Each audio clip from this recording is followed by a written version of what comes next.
Alright, so right now I'm just filling up the transmission fluid. I got a hose that I took off from one of these from when I replaced them with the silicone, and got it going to that blue funnel going to the gray funnel. Then I'm just gonna fill it up with 2 quarts. Fills up pretty quick right there, so I just gotta take my time. I already got the oil in. Next, it's gonna be the coolant. What I'm gonna do is just fill it a third of the way. There's this 12 millimeter right here, which is the breather valve.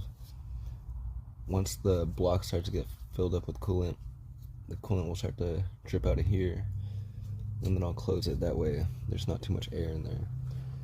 And then after the car started, you just let it run for a while and just give it a little bit of throttle every now and then until the bubbles stop coming up.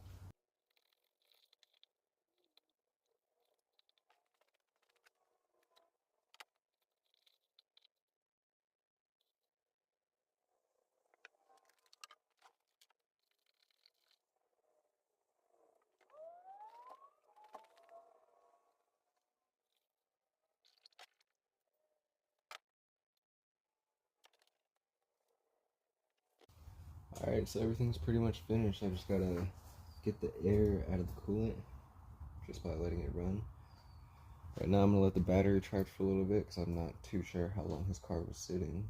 But yeah, my grandpa Randy gave this to me, and he was the best mechanic that I knew, and even my dad looked up to him.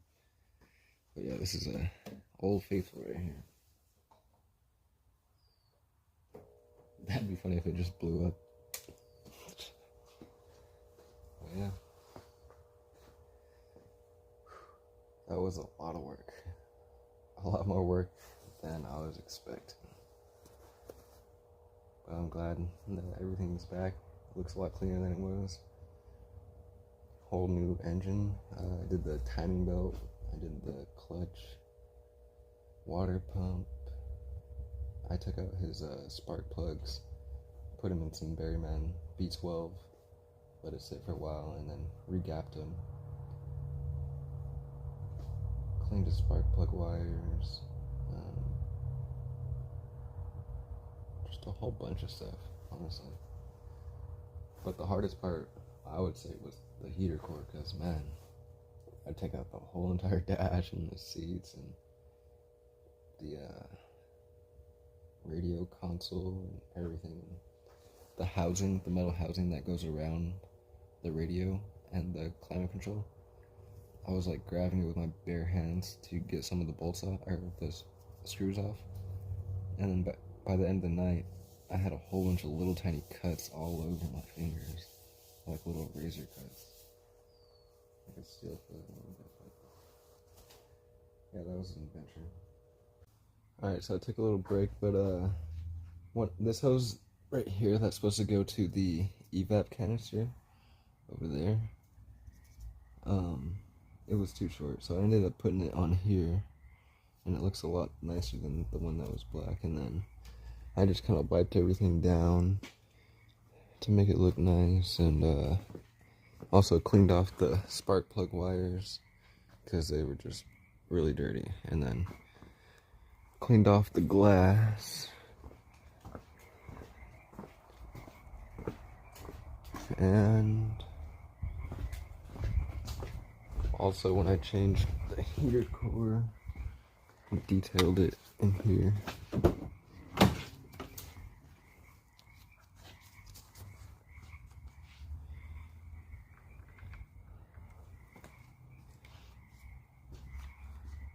It was pretty messy at first. There was stuff everywhere.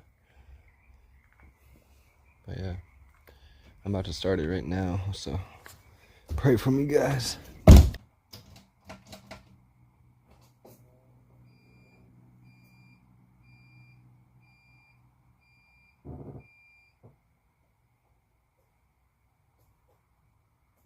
It ain't got no gas in it.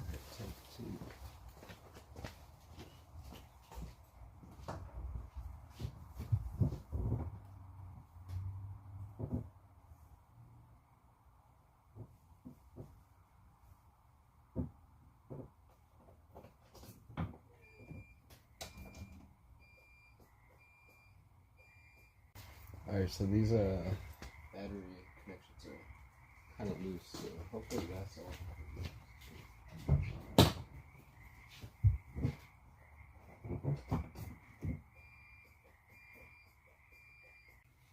Alright, so after checking the ground wires, this one was loose.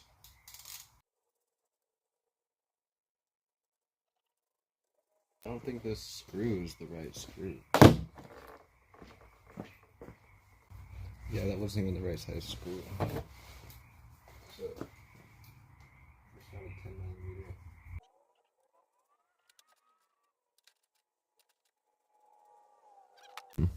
10mm. On here, the ground wire for the starter, the plug kept coming off, so I had to put a new spade connection on it. It's kind of hard to see, and I don't want to touch it because this is fiberglass, and a couple days ago that shit fucked my hands up.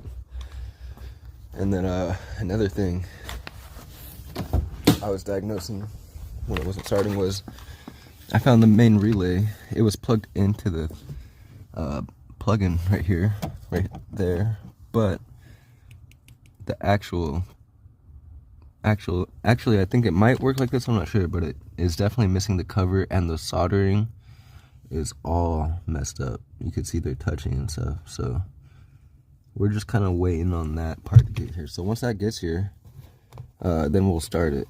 I'll probably vacuum this out again real quick because I kept going in back and forth trying to figure out why it wasn't starting. But while we're waiting for that, today is actually like the first warm day in Washington, well, where I'm at, like 30 minutes south of Seattle, right next to Mount Rainier. And so I got shorts on for the first time. I got some pasty ass legs. It's crazy. But yeah, definitely gonna be working on the farmer's tan. But yeah, probably just gonna wash my car right now since it's kind of dirty.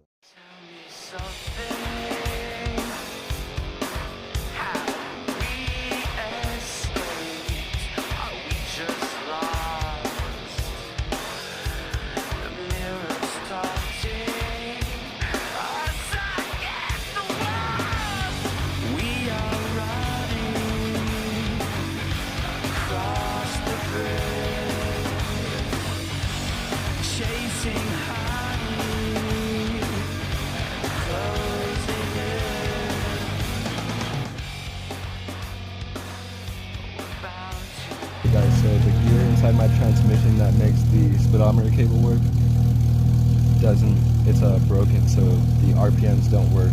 And since my car has a two-step set at 3200, it's basically red lines at 3200 when I drive, so I can't even rev it past that. So I haven't even revved it past that since I rebuilt it, but I had to put in the new clutch anyway and the new pistons and rods, so I guess I'm kind of just broke it in for 500 miles. So now I'm gonna go get the two-step removed, but before I do that, I'm gonna hit the two-step one last time.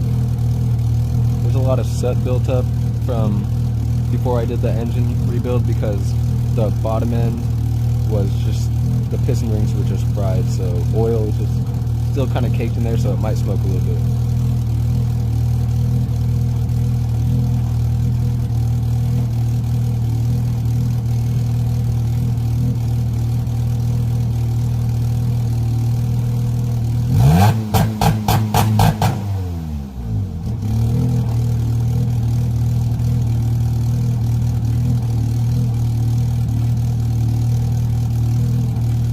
Alright, my engine's on fire, I gotta go. Look at this, nigga still mad cause he still ain't rich. 100 something on me right now, broke bitch. 100 something booze don't fit the wallet. Heart so cold, ice cubes in my pocket.